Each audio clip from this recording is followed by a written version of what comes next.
আজকের ভিডিওতে থাকছে পার্পেল হার্ট গাছের প্রতিস্থাপন ও তার পরিচর্যার কিছু টিপস। এই পার্পেল হার্ট গাছ বাগানে রাখলে বাগানের সৌন্দর্য বৃদ্ধি করে। প্রথমেই বলি, এই গাছ প্রতিস্থাপনের জন্য যে কোনো মাটি নিতে পারো। পার্পেল হার্টের জন্য বিশেষ কোনো পরিচর্যার দরকার হয় না। এই গাছ হ্যাঙ্গিং পটে বেশি সুন্দর দেখায়। এতে ছোট ছোট গোলাপি রঙের ফুল ফোটে, যেগুলো দেখতে হার্ট শেপের মতো। এই গাছটি ইনডোর আউটডোর সব জায়গাতেই রাখা যায়, তবে এই গাছটি ডিরেক্ট সানলাইটে রাখা যাবে না, কিংবা প্রচন্ড ছায়াযুক্ত স্থানেও রাখা চলবে না। এমন জায়গায় রাখতে হবে যেখানে সূর্যের আলো প্রবেশ করবে। একেবারে ছায়াযুক্ত স্থানে রাখলে পাতাটা সবুজ বর্ণ ধারণ করে, আবার বেশি রোদে রাখলেও পাতাটা শুকিয়ে যেতে পারে। এই গাছ ইনডোরে জলের মধ্যেও ভালো গ্রো করানো যায়, তবে সপ্তাহে একবার করে জলটা পরিবর্তন করে দিতে হবে, না হলে গাছটা পচে যেতে পারে। এই গাছের ডাল থেকে সহজেই চারা তৈরি হয়ে যায়। এই গাছ প্রচন্ড নরম হয়ে থাকে। এই যে আমি একটা ডাল নিয়ে নিয়েছি, এই ডালটার মাঝ বরাবর কেটে দু টুকরো করে নেব। এই যে পাতাবিহীন কাণ্ডটা দেখতে পাচ্ছ,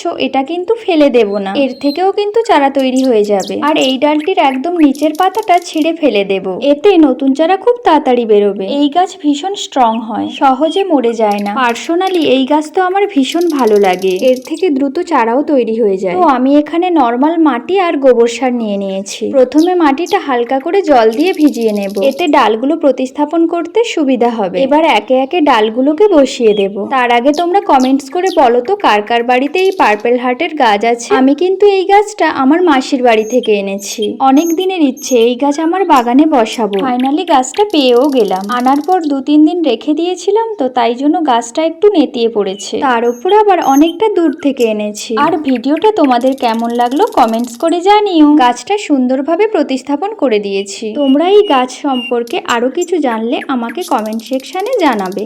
আজ তাহলে আসি, আবার দেখা হবে অন্য কোনো ভিডিওতে। 2-3 দিন হলো ছায়ায় রেখে দিয়েছিলাম, পার্পেল হার্টের পাতা কেমন গ্রিন হার্ট হয়ে গেছে দেখো।